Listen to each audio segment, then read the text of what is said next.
Thank you, Ambassador Nayas. And as I stand here, I can't help but think of the strong relations from a historic perspective that the USA has had with Barbados. Immediately, I could think of three off the top of my head. Barbados being the only place that George Washington would have visited in 1751. Secondly, the settlement of the Carolinas in the 1600s, where the first Lord Proprietors, as they were then called, were Barbadian.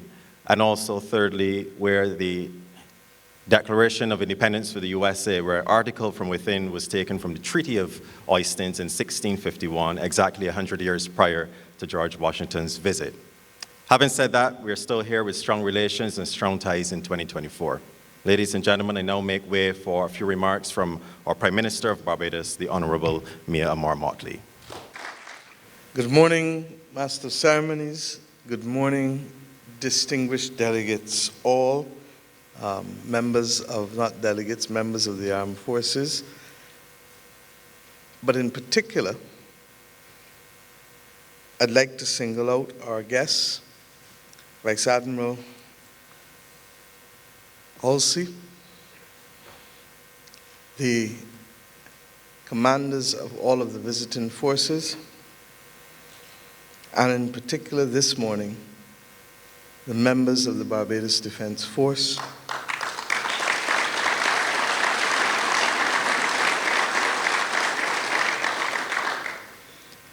Acting Chief of Staff, Lieutenant Colonel Lovell.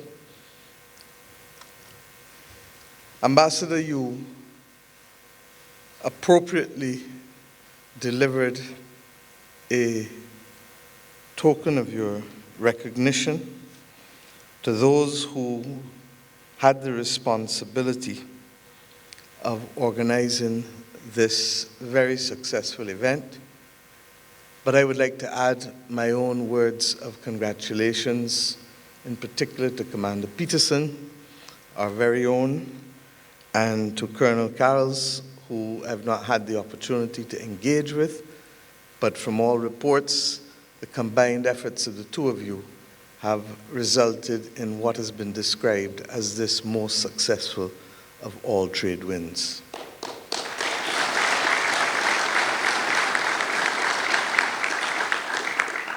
It is true to say that one might think that it was fortuitous that this event should take place literally on the eve of our great challenge that we will face as we host the world over the course of the next 6 weeks with respect to the hosting of the third largest global sporting event. That this nation is doing it on the third occasion speaks to the fact that we've built the capacity. But building capacity is never enough, as you all know. You're as good as you are on the day that you're required to be, which requires the continuous training and preparation for any eventuality. I know, because many years ago, when we hosted it for the first time, I had responsibility for security, coordinating security for 10 nations within the region with respect to the first hosting of Cricket World Cup. And that occasion led to the establishment of IMPACTS. It led to the establishment of the Joint Regional Communications Center. It led to the establishment of the Regional Intelligence Fusion Center. And I therefore speak to these things because I smiled as you gave thanks for the contribution of those agencies today and recognized that that was a clear consequence of our building of capacity as we hosted the first World Cup back in 2007. But you know, the world in which we live today is significantly different from the one that we faced then, or indeed at any stage over the 35 years that I have been in public life come July this year. And it strikes me that we don't need to look any further than the last few weeks. We don't need to look any further than the daring kidnapping of a prisoner yesterday in France. We don't need to look any further than the regrettable shooting, the attempt to assassinate the Prime Minister of Slovakia yesterday. We don't need to look any further to the fact that your services are perhaps still this zone of peace in the Caribbean, and I'll come to that in a minute, needed more in the area of humanitarian and disaster relief efforts. And long may that be the only challenge that we have to face in this region as opposed to other types of conflict. But in the context of that, we only need to look at what has happened in Porto Alegre, in Brazil. We only need to look at what has happened in our own Caribbean region in Haiti with the landslides, coming on top of a very difficult civil situation that the country is encountering. In Africa or in the United States, where you experience the second largest number of tornadoes in the month of April ever in the history of your records. The world is significantly different. But equally, history teaches us that the world does face challenges like this. And the resilience of man and woman is such that we have overcome those. The question always is, at what cost? At what cost? And your preparations here in this Tradewinds exercise is but one of the mechanisms that we use to ensure that we can limit the extent to which we see loss of life and damage, which then impacts equally on the capacity of nations to function and the stability with which they face the future. It is therefore necessary for us to ensure that these exercises are as integral to this region, particularly given the fact that we are not accustomed in any way of having our officers in theaters of armed conflict on a regular basis. So much so that the mighty Gabby recorded his song Boots back in the early 1980s, and it resonated with Barbadians and Caribbean people, because when then Prime Minister Tom Adams established the Barbados Defense Force in 1979 with his government, people said, what are you spending money on that for? We got things out here to do. Imagine if we were establishing it today. Imagine what the conversation would be.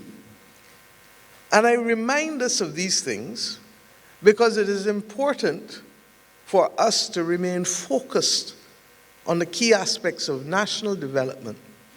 And if I would be so bold as to make one amendment to what your tagline for 2024 is, we're not only trying to promote a secure Caribbean, we're trying to promote a secure and resilient Caribbean.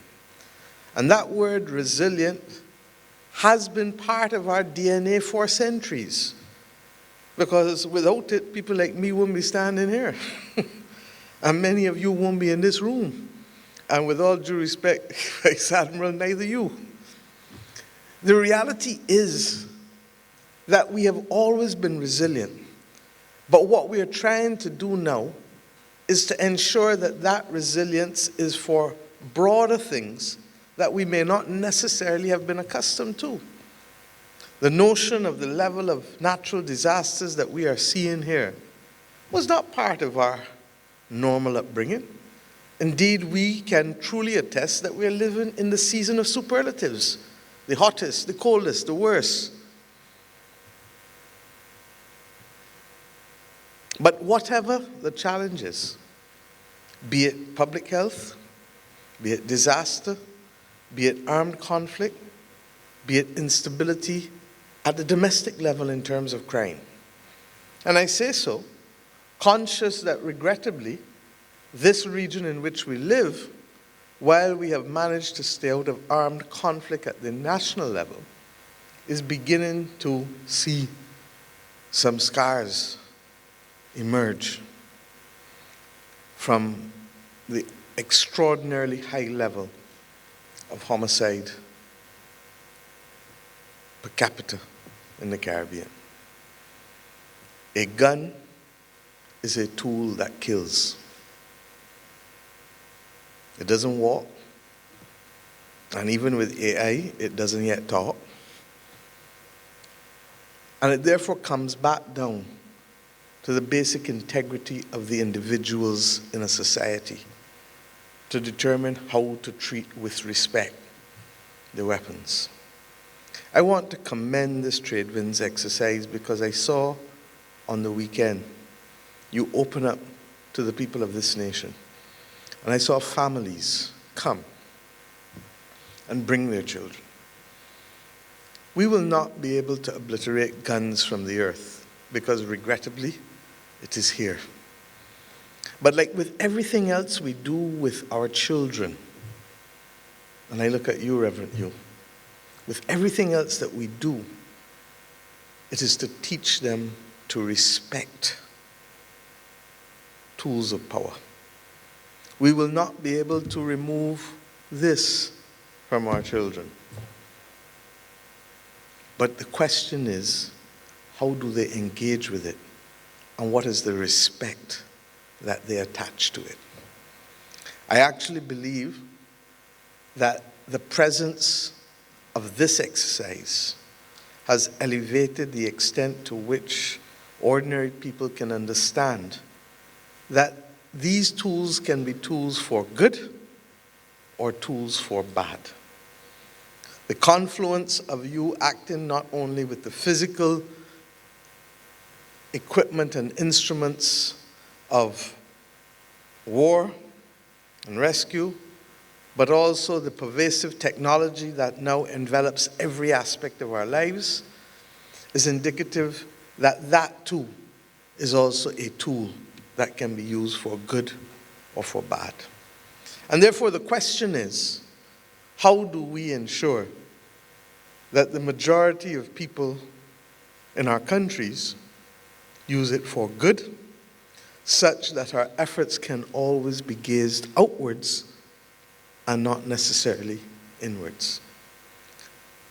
This is important, especially for the Caribbean at this juncture, given that harsh reality of that high per capita rate of homicides in our region. Young men and women, in my view, ought to be exposed in the context of cadets, service clubs, scouts, other types of service clubs, because they must know how to handle tools with respect. We teach them to cook. Many, I hope. And even though a lot of people have electric stoves, they still have to learn how to use matches for those occasions when they have to light a gas stove. And we teach them how to light a match responsibly because we don't want them to get burnt. I believe that there ought to be a significant expansion of the number of opportunities for young people in this region to understand the importance of service, but equally to understand the importance of how to handle weapons, whatever they are.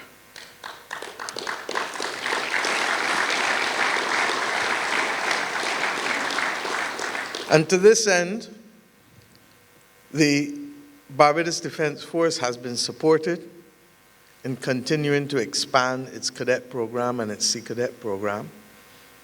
And as fiscal circumstances allow us, I actually would like for us to be able to ensure that every boy and every girl as they become teenagers in this country are exposed to a service organization.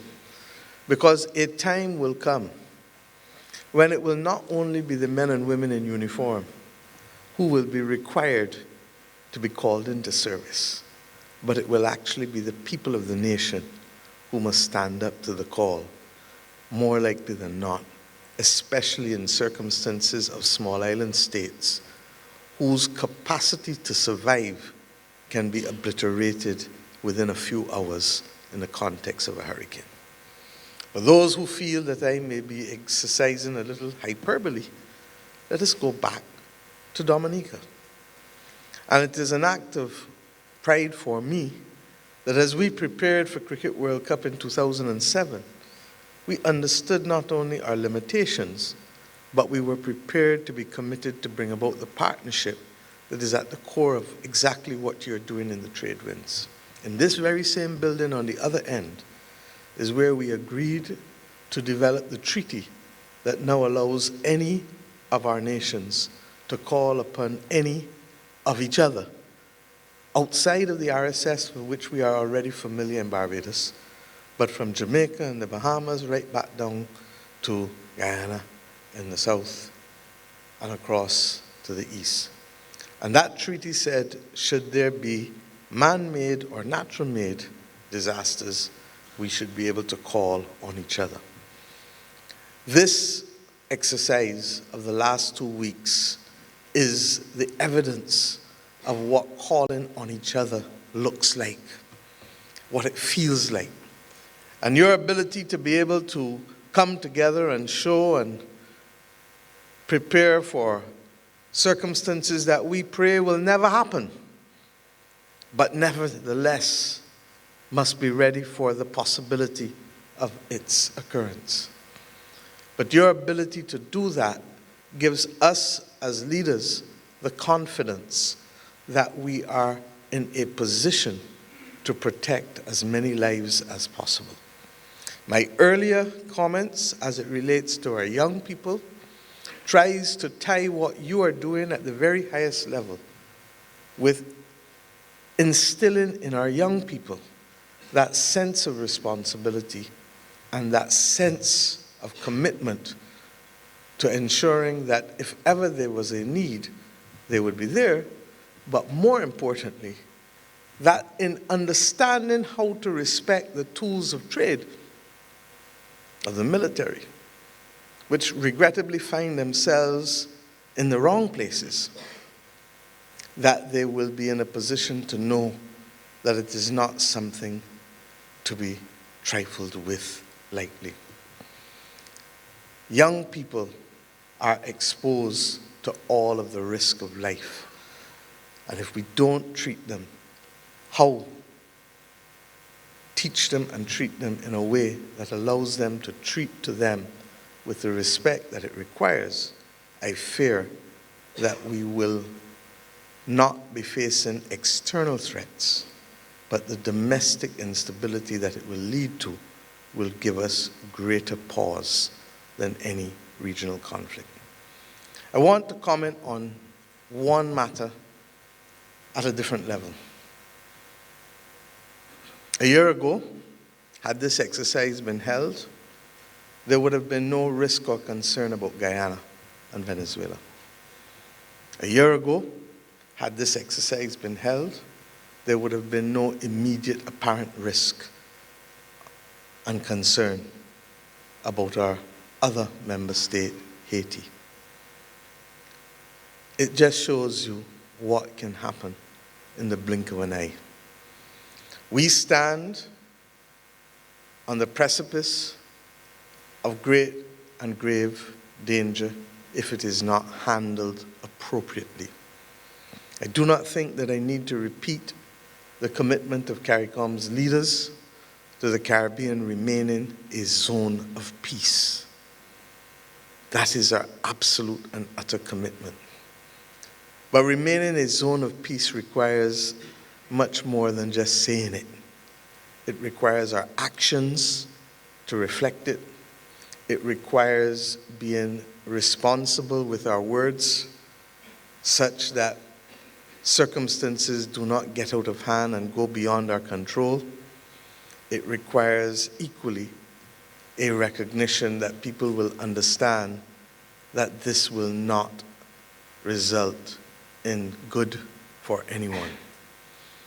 We will therefore continue to work as hard as we must to avert those risks becoming realities.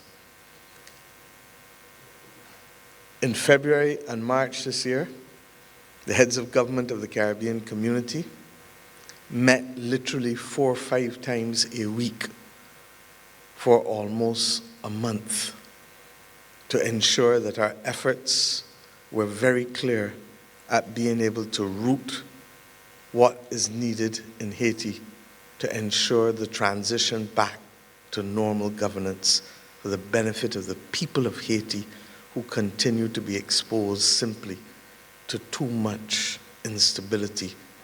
And if you want to contextualize it, more people lost their lives in Haiti in the month of January than lost their lives in Ukraine. That should cause everyone to pause. Similarly, the Treaty of Argyll achieved with great difficulty must be maintained at all costs.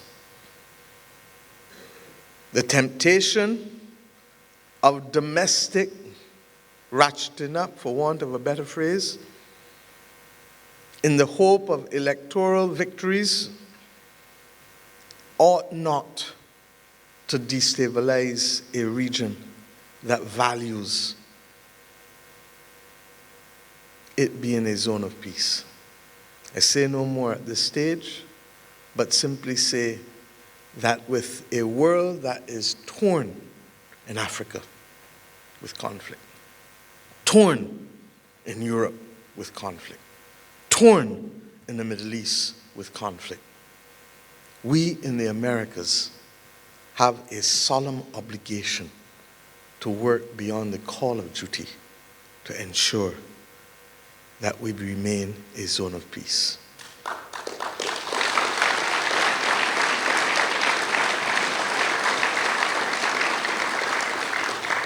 My final comment relates to the virtual world.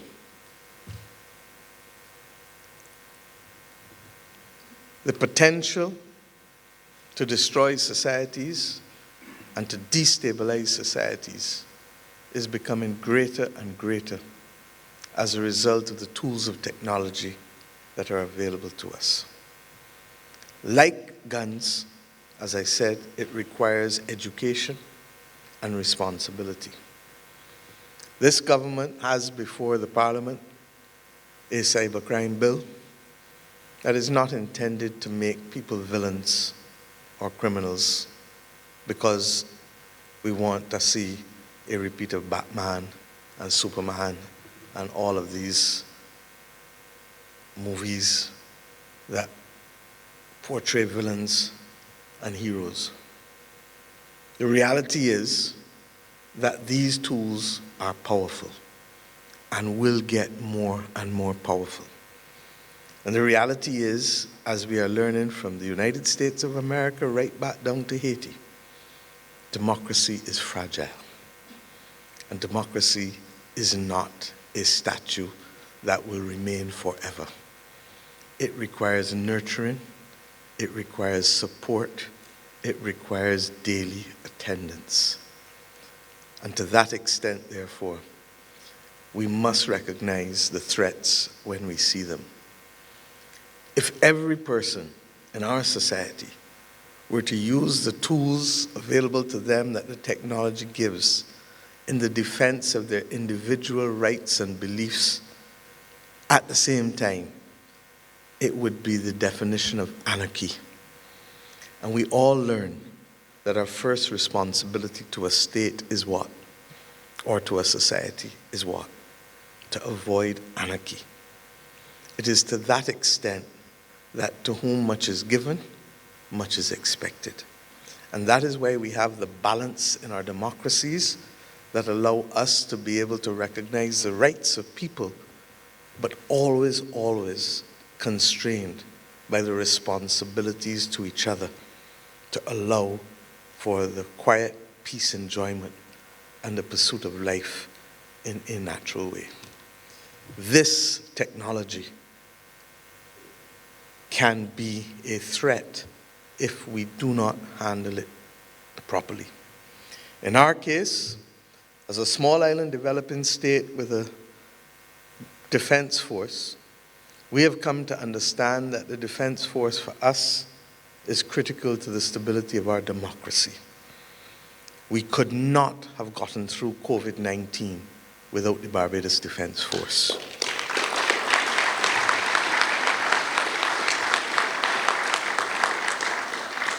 With limited resources and capacity, this government has made a decision that it will be the Barbados Defense Force that will be on the front line of protecting the cybersecurity of this nation.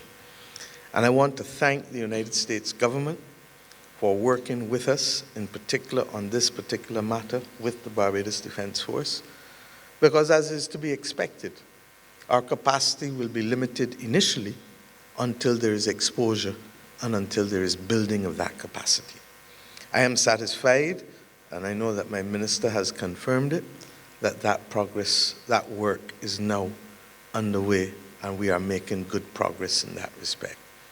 But I ask the people of this nation to apply their hearts to wisdom and to understand that they would want protection if somebody was to hurl a big rock at them, that they would want protection if somebody was to shoot at them, and that equally they deserve protection if somebody was to use the technology in a way that is iniquitous and that stands to hurt them physically, mentally, or otherwise.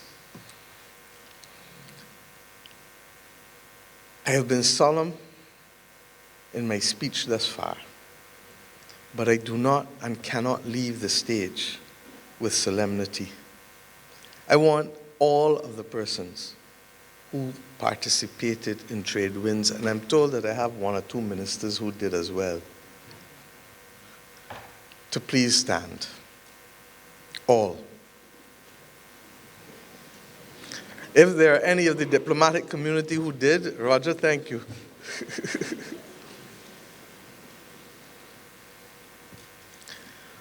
On behalf of the region of the Caribbean community, on behalf of this country, I want to salute you for your service. I want to salute you for your willingness to be able to give of yourself. For those who have never served in high office, let me remind you that if you ever did, you would appreciate each and every person who is standing. Because to put your life at risk when there is no other life that you have is the highest form of service known to mankind. Well, don't say that. I want, therefore, for us to leave here, because I'm told that these things will be given out when I'm not here. And I want to associate myself and crash that party now. But to ask each of us to give 3 cheers for the men and women of the 23 countries who have come to keep the Americas safe. Hip hip! Hooray! Hip hip! Hooray! Hip hip! Hooray! This is who we are.